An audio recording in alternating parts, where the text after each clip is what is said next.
Hello guys, അണിമ Santhosh വ്ളോഗിലേക്ക് എല്ലാവർക്കും സ്വാഗതം.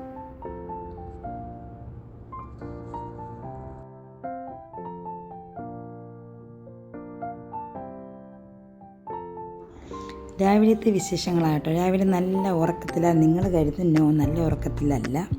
തലേ ദിവസം ഞാൻ പറഞ്ഞു, ദയവ് ചെയ്ത് മക്കളെ നിങ്ങൾ എഴുന്നേൽക്കുന്ന മുമ്പ് എന്നെ വിളിച്ചൊന്ന് വീഡിയോ എടുക്കണേ എന്ന് ഞാൻ പറഞ്ഞത് കൊണ്ടാണ് കേട്ടോ. അല്ലെങ്കിൽ ഇങ്ങനെയൊന്നും എടുക്കാൻ പറ്റത്തില്ല. അതുകൊണ്ട് മാത്രം ഞാൻ എഴുന്നേൽക്കുന്ന മുമ്പ് അമ്മ വന്ന് എന്നെ കൊട്ടി വന്ന് വിളിച്ച് ഞാൻ എടുക്കുവാണേ എന്ന് പറഞ്ഞു. അപ്പം അന്നേരം ഞാൻ ഇതേപോലെ ചാടി എഴുന്നേൽക്കുക കേട്ടോ. രാവിലെ ഉറക്കണിച്ച് എന്താ ചെയ്യുന്നത്? ആദ്യം ഞാൻ ചെയ്യുന്നതെന്ന് വെച്ചാൽ കുറച്ച് നേരം ഇങ്ങനെ ഇരിക്കും കേട്ടോ. പക്ഷേ ഇത് ഞാൻ ഇരുന്നിട്ടില്ല. ചാടി എഴുന്നേറ്റ് ബെഡ്ഷീറ്റ് മടക്കുക തന്നെ ചെയ്തത്. ബെഡ്ഷീറ്റെല്ലാം മടക്കി ബെഡെല്ലാം അതിൻ്റെ രീതിക്കൊക്കെ ഇട്ട് കർട്ടനൊക്കെ ഒന്ന് മാറ്റിയിട്ട്, കാരണം ഈ കർട്ടനൊക്കെ ഒന്ന് മാറ്റിയിട്ടാലേ നമുക്ക് നല്ല വെളിച്ചം കിട്ടത്തുള്ളൂ. അപ്പം നല്ല വെയിലും കൂടി കേട്ടോ. അപ്പോൾ ലൈറ്റിൻ്റെ ആവശ്യമില്ല. അങ്ങനെ എന്ത് ചെയ്ത് രണ്ട് സൈഡിലും കർട്ടനൊക്കെ അങ്ങോട്ട് ഒതുക്കി പറക്കിയൊക്കെ വെച്ച് കേട്ടോ. അതിന് ശേഷം ഞാൻ എന്താ ചെയ്യുന്നപ്പോൾ ആദ്യം ഞാൻ ചെയ്യുന്നത് വെച്ചാൽ പോയി വെള്ളം കുടിക്കും. ഇന്ന് ഞാൻ വെള്ളമൊന്നും കുടിച്ചൊന്നുമില്ല. ചെന്നൊന്ന് ബ്രഷ് ചെയ്യാൻ വേണ്ടിയേ പോയത് കേട്ടോ. കാരണം ഏട്ടനും മക്കൾക്ക് അവധിയല്ലേ, മക്കൾക്ക് സ്കൂളടച്ചു. ഏട്ടനും ഫ്രൈഡേ ദിവസം അവധിയാണ്, ഫ്രൈഡേ സാറ്റർഡേ അവധിയാണ്. അന്നേരം പിന്നെ രാവിലെ ഒന്നും എഴുന്നേണ്ട കാര്യമില്ല കേട്ടോ. അല്ലെങ്കിൽ ഞാൻ 6 മണിക്ക് എഴുന്നേക്കും. ഇതൊരു 8-9 മണി വരെ കിടന്ന് ഉറങ്ങി കേട്ടോ. അതിന് ശേഷം അപ്പം അങ്ങനെ ബ്രഷൊക്കെ ചെയ്ത് ഒരു ലേസ് അവിടെ ഇരുന്നു. അങ്ങനെ അതേ വിശലം വരെ ലേസൊക്കെ കഴിച്ച് അവിടെ ഇരിക്കുക കേട്ടോ. അവധി ദിവസം ഇതാണ്. അവധി ദിവസം അല്ലെന്നുണ്ടെങ്കിൽ എല്ലാം ചിട്ടയായ രീതിക്ക് നടക്കും. രാവിലെ 6 മണിക്ക് എഴുന്നേൽക്കുന്നു, ഗ്രീൻ ടീ കുടിക്കുന്നു, അങ്ങനെയൊക്കെ ഓരോ കാര്യങ്ങളും അതിൻ്റെ രീതിക്ക് നടക്കും കേട്ടോ. ഒരു കവർ ലേസ് അവിടെ നന്നൂസിനിരുന്നത്, അത് കഴിച്ച ശേഷം ഏട്ടൻ നോക്കിയപ്പോൾ പായസം കുടിച്ചുകൊണ്ടിരിക്കുന്നു. അപ്പോൾ തലേ ദിവസം ഇതേപോലെ സേമിയ ഉണ്ടാക്കിയായിരുന്നു. അത് ഫ്രിഡ്ജിൽ വെച്ച കേട്ടോ. നല്ല ടേസ്റ്റ് അല്ലേ ഫ്രിഡ്ജിൽ വെച്ചാൽ. അപ്പം നല്ല തണുപ്പോടെ തന്നെ രാവിലെ അതും അങ്ങ് കഴിക്കുക കേട്ടോ. കഴിപ്പിന് ഒരു കുറവുമില്ല. അങ്ങനെയാണ്. പിന്നെ ഞാൻ കിച്ചണിലേക്ക് പോയി ചോറ് ആദ്യമേ വച്ചായിരുന്നു കേട്ടോ. അതിന് ശേഷം ചീര കട്ട് ചെയ്ത് ചീര തോരൻ ഉണ്ടാക്കാൻ വേണ്ടി ചീരയെല്ലാം റെഡിയാക്കി ഇത് അടുപ്പിൽ വെച്ച ശേഷം ഞാൻ ഒന്ന് വീഡിയോ എടുക്കാമെന്ന് വിചാരിച്ചു കേട്ടോ. ചോറിൻ്റെ വീഡിയോ ഞാൻ അന്നേരം എനിക്ക് എടുക്കാൻ പറ്റിയില്ല. ചോറെല്ലാം റെഡിയായിട്ടുണ്ട്. ഇന്ന് ഉണ്ടാക്കിയിരിക്കുന്ന ചീര തോരന് സാമ്പാറുമാണ്. കുക്കറിൽ അങ്ങനെ ഒരറ്റത്തത് സാമ്പാർ വേവിച്ച് വച്ചേക്കുവാണ്. ഇവിടെ ചീര മസ്റ്റാണ്. അവധി ദിവസം ചീര മസ്റ്റാണ് കേട്ടോ. ചീരയും സാമ്പാറും അവിയലും. അന്നേരം അവിയലൊന്നും ഉണ്ടാക്കിയില്ലായിരുന്നു. ചീരത്തോരൻ റെഡിയാക്കി സാമ്പാർ ഇതേ കുക്കറിൽ വേവിച്ച് വച്ചിട്ടുണ്ട്. ആദ്യമൊന്നും മക്കളെ ചീര കഴിക്കത്തില്ലായിരുന്നു. പിന്നെ ഡെയിലി അങ്ങ് ചീര ആയതുകൊണ്ട് പിന്നെ അതങ്ങ് ശീലമായി. ആദ്യമൊന്നും ഇത് കഴിക്കത്തില്ല. പിന്നെ ഡെയിലി ഞാൻ എന്ത് ചെയ്തു, ഒരു മോര് കറിയും ചീര തോരനും മാത്രമേ ഉണ്ടാക്കി. പിന്നെ അതങ്ങ് കഴിച്ചങ്ങ് ശീലമായതുകൊണ്ട് ഇപ്പം അവർക്കും ഇഷ്ടമാണ് ഇതേപോലെ ചീരത്തോരൻ കേട്ടോ. എന്ന് മാർക്കറ്റിൽ പോയാൽ ഇവിടെ മേടിക്കുന്ന ഇതേപോലെ 3 പിടി ചീര മേടിക്കും. ഒരാഴ്ച അങ്ങനെ പോകും. ചീര നല്ലതാണല്ലോ.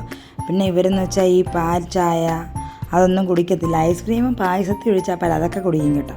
അല്ല ചായ കുടിക്കത്തില്ല. വല്ലപ്പോഴാ തോന്നാം ഞാൻ ഇതേപോലെ ഇഞ്ചി ഇട്ട് കൊടുക്കും, അങ്ങനെ കുടിക്കും. പിന്നെ പുറത്ത് പോയാൽ ചായ രണ്ടാൾക്കും പുറത്ത് കടയിൽ നിന്ന് കുടിക്കാൻ ഭയങ്കര ഇഷ്ടമാണ് കേട്ടോ. അങ്ങനെ ചീരത്തോരൻ അത്യാവശ്യം റെഡിയായിട്ടുണ്ട്. അങ്ങനെ ദേ സാമ്പാർ കായോ ഇട്ട് ഞാൻ ദേ കുക്കറിലാണ് വച്ചേക്കുന്നത് കേട്ടോ. സാമ്പാർ ഈ കുക്കർ തുറക്കുമ്പോഴുള്ള മണം എല്ലാവർക്കും ഇഷ്ടം. എനിക്ക് ഭയങ്കര ഇഷ്ടമാണ് കേട്ടോ. ആ സാമ്പാർ പൊടിയുടെയും ആ കായത്തിൻ്റെയും മണം ഭയങ്കര ഇഷ്ടമാണ് എനിക്ക്. അന്നേരം ഉപ്പ് കുറവുണ്ടായിരുന്നു. അങ്ങനെ ഇച്ചിരി ഉപ്പും കൂടെ ഞാനങ്ങ് ഇട്ട് കൊടുത്തേ. സാധാരണ കുക്കറിലല്ല ഇതേപോലെ സാമ്പാർ വയ്ക്കുന്ന. പരിപ്പും അമരയ്ക്കയും മാത്രം ഉള്ളിയിട്ട് ഞാൻ കുക്ക് ചെയ്ത് വയ്ക്കുകയുള്ളൂ കേട്ടോ. കുക്കറിൽ ഞാൻ ഒരു മൺകലമുണ്ട്, മൺകലത്തിലാണ് സാമ്പാർ വയ്ക്കുന്നത്. ഇത് പിന്നെ കുറച്ചേ ഉള്ളായിരുന്നു. അപ്പോൾ അന്നേരം ഞാൻ കരുതി എല്ലാം കൂടെ കുക്കറിൽ വെച്ച് അങ്ങ് ഉണ്ടാക്കാമെന്ന് വിചാരിച്ച് ഒറ്റ വിസിലോടുകൂടി സാമ്പാർ റെഡി ആവില്ല. ആദ്യമേ പരിപ്പ് വേവിച്ചു, കാരണം പരിപ്പ് നല്ല വേവാണ് കേട്ടോ. അതുകൊണ്ട് ആദ്യമേ പരിപ്പ് അങ്ങ് വേവിച്ചു. അങ്ങനെ സാമ്പാർ റെഡിയായി കഴിഞ്ഞപ്പോൾ ഞാൻ എന്ത് ചെയ്തു, കുറച്ച് മല്ലിയിലേക്ക് അലങ്ങിട്ടു. ഇനി കുറച്ച് കഴിഞ്ഞിനി കടു വറുക്കാം. അതിൽ ഞാൻ ഒരു കഷ്ണം വെളുത്തുള്ളിയും കൂടെ ഇട്ട്, ഉള്ളിയും കൂടെ ഇട്ടാണ് കടു വറുക്കുന്നത് കേട്ടോ. വെളുത്തുള്ളി, ഒരു ചെറിയ ഉള്ളിയും ഉലുവയും കൂടെ ഇട്ടാണ് ഈ സാമ്പാറിന് കടു വറുക്കുന്നത്. അതും പ്രത്യേക മണവും നല്ല ടേസ്റ്റും ആവും കേട്ടോ സാമ്പാറിന്. അങ്ങനത്തെ ചീരത്തോരനും സാമ്പാറും ചോറും ആയിട്ടുണ്ട് കേട്ടോ. ഇനി മീൻ വറുക്കണം. അതിന് ഞാൻ മീനൊക്കെ റെഡിയാക്കി സെറ്റാക്കി വച്ചിട്ടുണ്ട്. അപ്പോൾ കുറച്ച് പാത്രം വാഷ് ബേസിൽ കിടക്കുന്നുണ്ട്. അപ്പോൾ അത് അന്നേരം കഴുകിയിട്ട് മീൻ വറുക്കാമെന്ന് വിചാരിച്ചു. കാരണം പാത്രം കൂടുന്തോറും നമുക്ക് അത്രത്തോളം സ്പേസ് ഇല്ലല്ലോ.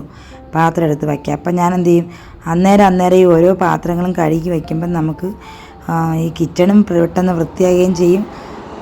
കാരണം എല്ലാം ഒതുങ്ങി എപ്പോഴും ഇരിക്കുകയും ചെയ്യും. അപ്പോൾ അതുകൊണ്ട് ഞാൻ എന്ത് ചെയ്ത് ഇങ്ങനെ സംസാരിച്ച്, മോനാണ് കേട്ടോ എൻ്റെ മിക്ക വീഡിയോയും മോനാണ് എടുക്കുന്നത് കേട്ടോ. അപ്പോൾ അതിൻ്റേതായ പോരായ്മയൊക്കെ ഉണ്ട്, എല്ലാവരും ക്ഷമിക്കുക. കാരണം അവനും അത്രയ്ക്കൊന്നും ഒരു പരിചയമില്ല. അങ്ങനെ മുമ്പൊക്കെ ഞാൻ വീഡിയോ എടുക്കണമെന്ന് വെച്ചാൽ എവിടെയെങ്കിലും ഞാൻ കൊണ്ട് ചാരി വെക്കും കേട്ടോ, എന്നിട്ടാണ് ഞാൻ വീഡിയോ എടുക്കുന്നത്. അല്ലാതെ പറ്റത്തില്ല. നമുക്ക് ഒരാൾ വീഡിയോ എടുക്കാനുണ്ടെങ്കിൽ നമുക്ക് അതിൻ്റെ രീതിക്ക് നന്നായിട്ട് എടുക്കാൻ പറ്റും. ഇത് മോൻ്റെ കൂടെ ഞാൻ വർത്താനം പറഞ്ഞ് പാത്രമൊക്കെ കഴുകിയിരിക്കുക കേട്ടോ. അങ്ങനെ സ്റ്റൗവിലേക്ക് ഇരുമ്പിച്ചിട്ട് വെച്ചാൽ അടുത്ത ട്രിപ്പ് എന്ന് വെച്ചാൽ മീൻ വറുക്കുന്ന പണിയാട്ടോ. പാത്രമൊക്കെ കഴുകി കഴിഞ്ഞ് അങ്ങനെ എണ്ണയൊക്കെ ഒഴിച്ച് കൊടുത്ത് കറിവേപ്പിലേക്ക് ഇട്ട് കൊടുത്ത് നമ്മുടെ എന്താണ് കൊഴിയാളയില്ലേ, കൊഴിയാളയാണ് കൊണ്ടുവന്നത് കേട്ടോ. കണ്ണം കൊഴിയാളയെന്ന് പറയും. അപ്പോൾ അത് ഞാൻ എന്ത് ചെയ്ത് നന്നായിട്ട് കുരുമുളകും നമ്മൾ ഉണക്കമുളകൊക്കെ പൊടിച്ച് മുളക് പൊടിയും ഉപ്പൊക്കെ ഇട്ട് നന്നായിട്ട് കുറച്ച് നേരം ഫ്രിഡ്ജിൽ റെസ്റ്റ് ചെയ്യാൻ വെച്ചു. അതിന് ശേഷം ഓരോന്നായിട്ട് എടുത്തിട്ട് കൊണ്ടേയിരിക്കുക കേട്ടോ.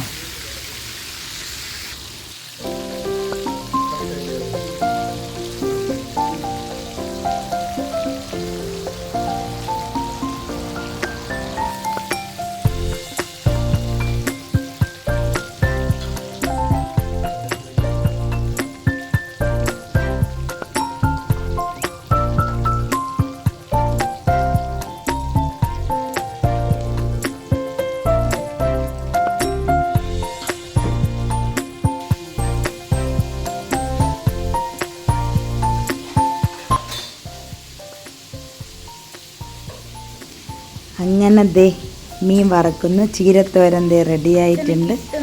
അതിൻ്റെ തൊട്ട് ചേർന്ന് തന്നെ സാമ്പാറും വച്ചിട്ടുണ്ട്. ഞാൻ മോൻ്റെ കൂടെ വർത്താനം പറഞ്ഞ ഇതൊക്കെ പറയുന്നത് കേട്ടോ. കണ്ടോ, സാമ്പാറും ഇതേപോലെ റെഡിയായി വെച്ചിട്ടുണ്ട്. കണ്ടോ സാമ്പാർ. ഇവിടെ എല്ലാവർക്കും സാമ്പാർ ഭയങ്കര ഇഷ്ടം.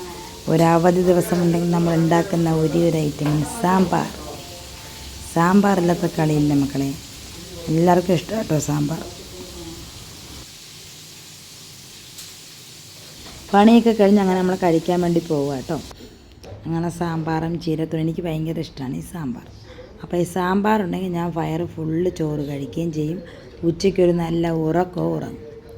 അതേപോലെയാണ് നമ്മുടെ ബിരിയാണി ഉണ്ടല്ലോ, റൈസ്, അതുള്ള ദിവസം നല്ല ഉറക്കാവും ഉച്ചയ്ക്ക്. കാരണം ഹെവി ഫുഡല്ലേ. അങ്ങനെ ചോറൊക്കെ കഴിച്ച് ഒരു ഉറക്കമൊക്കെ ഉറങ്ങി ഞങ്ങൾ നേരെ പോയത് മണ്ണെടുക്കാൻ വേണ്ടിയായിരുന്നു പോയത് കേട്ടോ.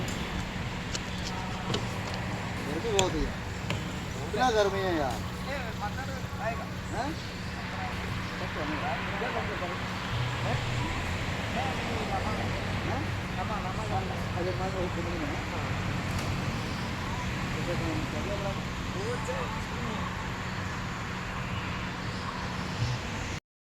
ഞങ്ങൾ തോട്ടത്തിലാണ് മണ്ണെടുക്കാൻ പോയത്. അപ്പോൾ അവിടുത്തെ വീഡിയോ ഒന്നും അങ്ങനെ എടുക്കാൻ പറ്റത്തില്ല. അവിടെ കൃഷിക്കാരൊക്കെ ഉണ്ടായിരുന്നു കേട്ടോ. അങ്ങനെ ചെടി നടാൻ വേണ്ടി മണ്ണൊക്കെ എടുത്ത് വന്ന് 2 ചെടിച്ചട്ടി മേടിച്ചായിരുന്നു. അങ്ങനെ സ്നേക്ക് പ്ലാന്റ് വളർന്നങ്ങ് വലുതായേ. അപ്പോൾ 2 ചട്ടി വച്ചിട്ടും അതൊരുപാടുണ്ട്. അപ്പോൾ ഇതേപോലെ റൂമിൽ സെറ്റാക്കി വയ്ക്കാമെന്ന് വിചാരിച്ച്. മറ്റൊന്നും ഇതേപോലെ ബാൽക്കണിയിലാണ് ഇരിക്കുന്നത്. ഇത് ഹാളിൽ തന്നെ നമുക്ക് നല്ല സെറ്റാക്കി വയ്ക്കാമെന്ന് പറഞ്ഞ് അങ്ങനെ ആണ് മണ്ണെടുക്കാൻ വേണ്ടി തോട്ടത്തിലേക്ക് പോയത്. അങ്ങനെ കുറച്ച് ചാണകപ്പൊടി ഇട്ട് കൊടുത്ത് ഇതേപോലെ തോട്ടത്തിൽ ഇതേപോലെ കറുത്ത മണ്ണേ ഇത് നന്നായിട്ട് വളരാൻ പറ്റത്തുള്ളൂ. അല്ലാത്ത മണ്ണെടുത്താൽ ഫുള്ള് ഒഴിച്ചാലും ചളി പോലെ ഇരിക്കും, നമുക്ക് കിട്ടത്തില്ല. ചെടിയെല്ലാം അഴുകി പോകത്തേ ഉള്ളൂ കേട്ടോ. അധികം വെള്ളം, കാരണം പുറത്തല്ല ഇത് വച്ചേക്കുന്നത്. അപ്പോൾ അധികം വെള്ളം ഈ ചെടിക്കൊന്നും നമുക്ക് ഒഴിക്കാൻ പറ്റത്തില്ല. അപ്പോൾ ഡെയിലി ഒന്ന് കൈവെള്ളം തളിക്കും, അത്രയും അങ്ങനെ വെള്ളം ഒന്ന് കുടഞ്ഞെടുക്കത്തേ ഉള്ളൂ. പക്ഷെ നന്നായിട്ട് വളരുന്നുണ്ട് കേട്ടോ. റൂമിലായാലും നന്നായിട്ട് ഈ ചെടികളെല്ലാം വളരുന്നുണ്ട്.